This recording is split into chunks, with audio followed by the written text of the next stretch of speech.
बिहार में आपके चाहने वाले लोग बहुत हैं। छठ का पर्व भी है। आपने देखा होगा कि कैसे धीरे धीरे लोकल से ग्लोबल हो गया छठ। उस पर क्या कहेंगे आप? देखिए, पहली बात तो यह है कि अब केवल बिहार का पर्व नहीं है छठ, अब पूरे विश्व का पर्व है। और जो छठ पर्व है उसकी मान्यताओं में जो प्रतीक शास्त्र है वो ग्लोबल है। जिस इको एक्सेप्टेबिलिटी को आज पूरा विश्व कह रहा है कि इस पर्यावरण में, इकोलॉजी में जो कुछ भी है उसे एक्सेप्ट करिए, उसको रिसाइकिल करिए, उसको वहाँ पहुँचाइए। छठ के इस महात्म्य ने, छठ के इस प्रयोग ने हज़ारों वर्षों पहले हमारे ऋषियों ने कह दिया था। कथा इतनी है कि राजा प्रियव्रत और मालिनी जो हैं उन्होंने पुत्रेष्टि यज्ञ कराया महर्षि कश्यप से। उन्होंने एक खीर खाने के लिए दी, उनसे पुत्र तो पैदा हुआ पर उसमें शरीर नहीं, जान नहीं थी, उसमें वो जीवन नहीं था। तो उस समय सृष्टि के छठे भाग की स्वामिनी छठी देवी, षष्ठी देवी प्रकट हुई। उन्होंने अपने स्पर्श से उसे जीवित किया और उस समय से चलने लगा। इसमें कथा ये भी है कि भारतेश्वरी और मिथिला की राजकुमारी, हमारी माँ अयोध्या की कुलवधू सीता जो हैं वो राजसूय यज्ञ के लिए वहाँ पर जो शुरू में यज्ञ होना है उसके लिए मगधल ऋषि ने उनको बुलाया पति सहित, और मुंगेर के पास उनके चरण वहाँ स्थापित भी हैं। वो कथा यह भी है कि द्रौपदी ने भी ये व्रत रखा। अलग अलग प्रकार की कथाएं हैं। कथा यह भी है कि जब देवासुर संग्राम में देवता पराजित हो गए तो माता अदिति के माध्यम से भी ये कथा आगे चलती है।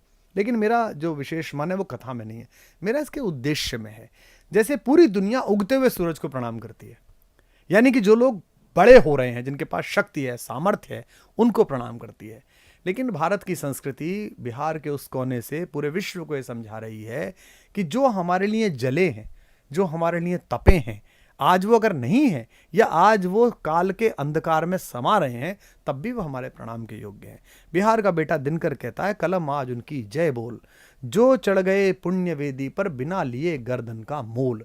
तो हमारे 50, 100, 60, 200 क्रांतिकारियों के हमें नाम याद हैं, लेकिन उस 33 करोड़ लोगों में तो लाखों, असंख्य लोगों ने आहुति दी थी। लोगों ने कैरियर अपने छोड़ दिए थे, जीवन छोड़ दिया था। वो सब जलियांवाला बाग के अमर शहीदों की सूची में तो उनका नाम भी नहीं है। बस इतना पता है कि जलियांवाला बाग, उसमें जो हज़ारों लोग, जिन्होंने, उन माँओं ने, उन बच्चों ने इस स्वतंत्र समर में अपनी वो दी, संविधा दी, उन्हें कैसे अर्पण करें।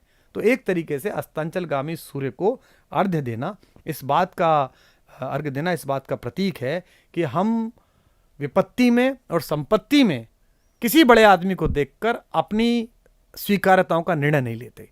इसलिए हमारे संस्कृत में एक श्लोक है, उदयति सविता ताम्र, उगते हुए सूरज तांबे के रंग का होता है। ताम्र एवास्तमेति च, और अस्त होते हुए भी तांबे के रंग का होता है। संपत्तौ च विपत्तौ च, संपत्ति में और विपत्ति में महता मेघ रूपता, महान लोग एक जैसे होते हैं। ये इसीलिए लोक पर्व है, इसका कोई विधि विधायक नहीं है, इसके विधान बताने के लिए किसी पंडित को अधिकृत नहीं किया गया है। आपको दीपावली की पूजा के लिए आदेश लेना पड़ता है पुरोहित से कि इतने बजे से इतने तक का शुभ मुहूर्त है महालक्ष्मी पूजन का। आपको होलिका दहन के लिए बाकायदा आदेश मिलता है कि इतने बजे से इतने बजे तक होलिका दहन का सही शुभ मुहूर्त है, इस समय होलिका दहन करिए। इस लोक पर्व में कोई आपके लिए आदेश नहीं है।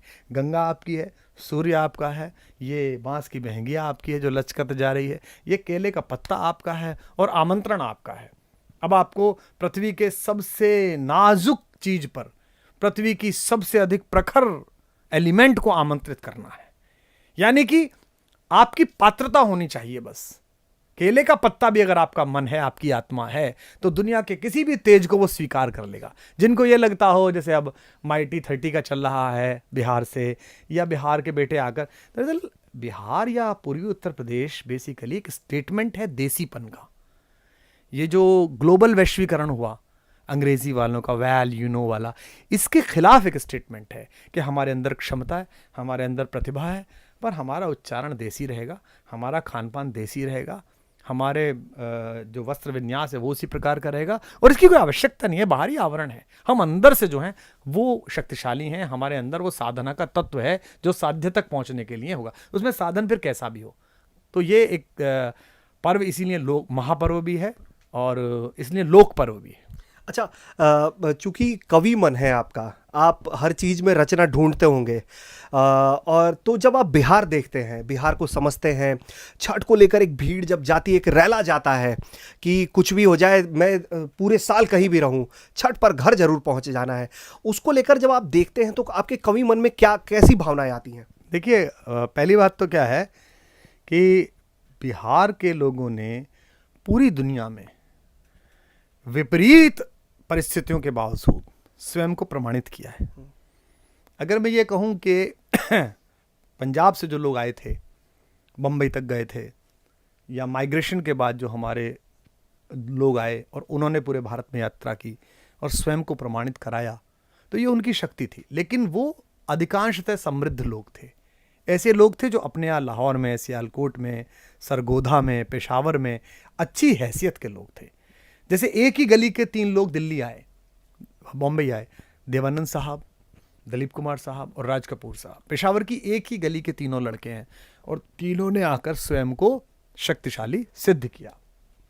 लेकिन जब बिहार से नरकटियागंज से एक लड़का चलता है, पंकज त्रिपाठी, जब एक मनोज वाजपेयी चलता है, जब एक प्रकाश झा चलते हैं, जब एक शत्रुघ्न सिन्हा चलते हैं, जब ये लोग बंबई पहुंचते हैं, तो इनकी यात्रा का मान उन महान अभिनेताओं की यात्रा से कम नहीं है।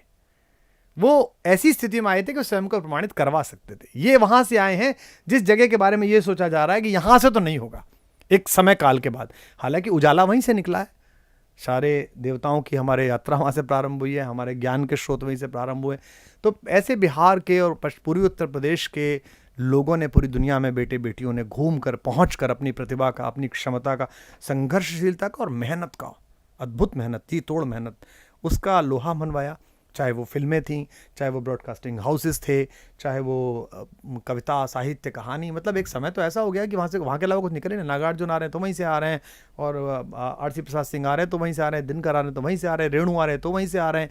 और आज की तिथि में भी हमारे बहुत प्रिय कवियों में से वहाँ बहुत सारे कवि हैं, अरुण कमल जी और तमाम लोग हैं।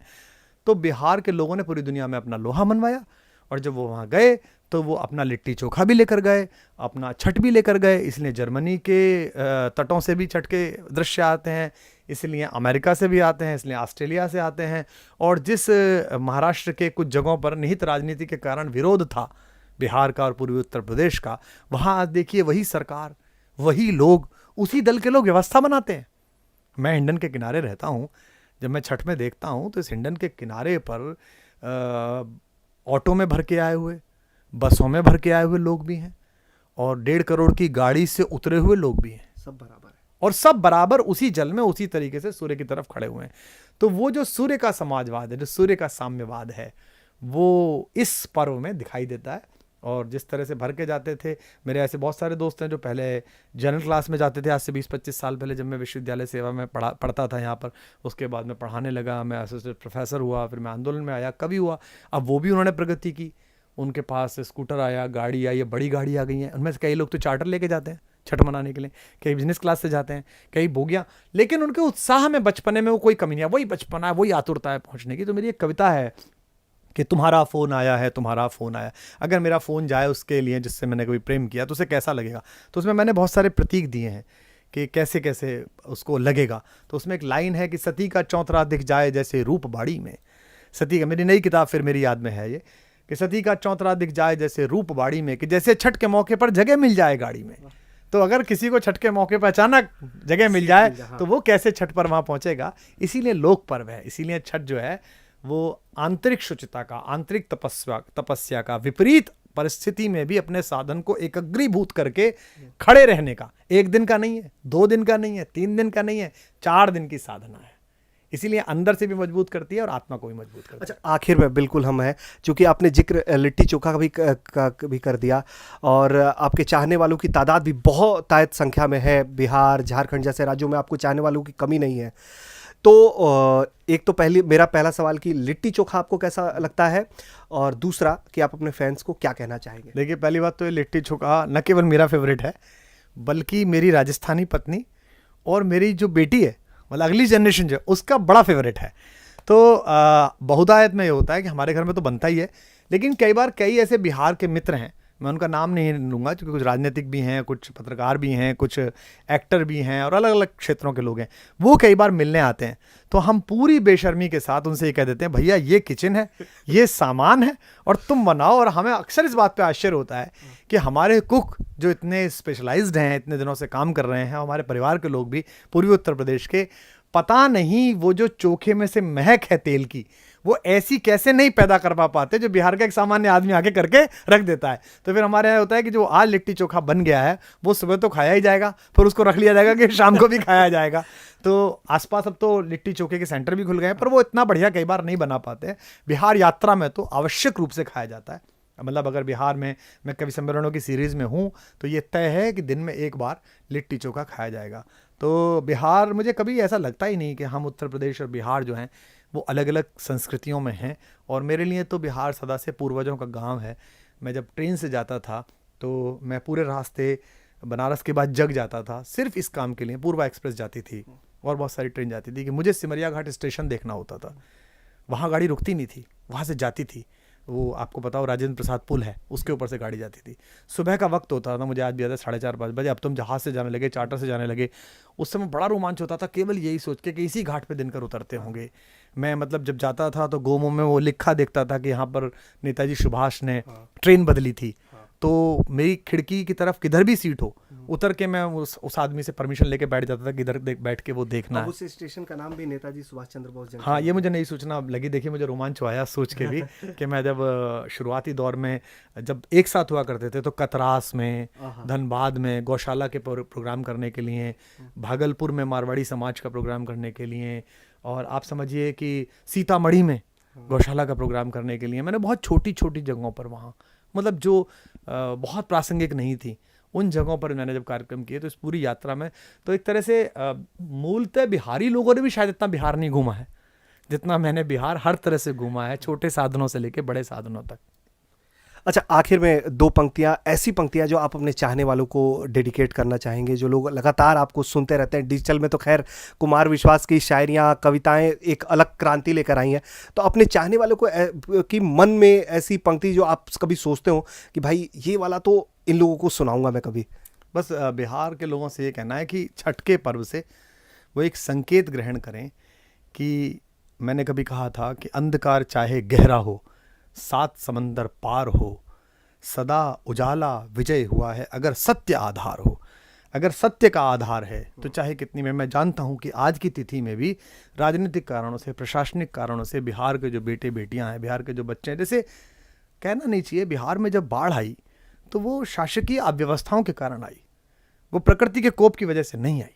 दुनिया भर में पानी बरसता है, आपसे ज़्यादा बरसता है। फ्लोरिडा में तो सुबह शाम बरसता है, आप पे तो क्या बरसा होगा। वो डूब गए क्या फ्लोरिडा वाले? मैं तो गया हूँ कितनी बार फ्लोरिडा, आनंद से हैं। तो जो हमने बेचैनी हमारे बुद्धिजीवियों में, हमारे स्टार्स में, हमारे जो सोशल प्लेटफॉर्म पे बड़े बड़े हैंडल्स हैं, जो देखा मैंने उनमें बेचैनी, चेन्नई की बाढ़ के समय, मुंबई की बाढ़ के समय, है ना, वो बेचैनी मैंने तब नहीं देखी।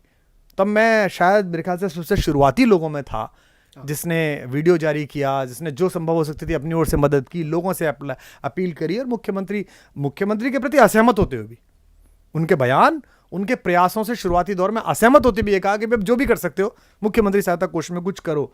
तो इसलिए नहीं कि मैं उत्तर प्रदेश का हूं और बिहार मुझसे लगा हुआ, इसलिए क्योंकि आज भी वहां जो लोग संघर्ष कर रहे हैं, मैंने एक शेर पढ़ा था कि है कुछ ऐसे फूल जिन्हें मिला नहीं माहौल, महक रहे हैं मगर जंगलों में रहते हैं। अब बिहार के लड़के लड़कियां, वही लड़के लड़कियां दिल्ली आ जाते हैं जब, तब आप देखिए उनको क्राफ्ट करके वो क्या हो जाते हैं। भाई वहाँ कैसे नहीं होते, वो तिलका मांझी में रहते हुए होते हैं, लेकिन सब क्यों नहीं होते हैं? तो बिहार अभी भी जो मूलभूत प्रकाश की आवश्यकता वहाँ के युवा को है, उससे थोड़ा सा वंचित है। इसलिए भी मेरे मन में अंदर अंदर ये आता है कि, और मेरे चारों तरफ काम करने वाले लोगों में सौभाग्य से जो मेरे साथ काम करते हैं, मेरे ऑफिस में, मेरे ब्रांड को देखते हैं, उनमें शायद 70% 80% बिहारी हैं। तो हमारा पूरा माहौल रहता है, मतलब कोई भी जाए, हमको मतलब नहीं कि तुम कैसे आए, कितने दिन में आए, ठेकुआ लाए कि नहीं लाए, और ठेकुआ लाए तो हमारे वाले अलग रख जाओ भैया, और तुम हो गए मखाने लाए कि नहीं लाए। हमारे यहाँ कई सारे बच्चे हैं जो अपने गांव जाते हैं, लौट के आते हैं, आते ही फिर पैर वैर छूते हैं लड़के, सर लौट आए, हमें वो लौट वोट आए वो बताओ, हमें ठेकुआ दो, हमारे कहाँ है, और फिर वो मेरे पास रखे रहते हैं। तो बिहार को बहुत बहुत शुभकामनाएं।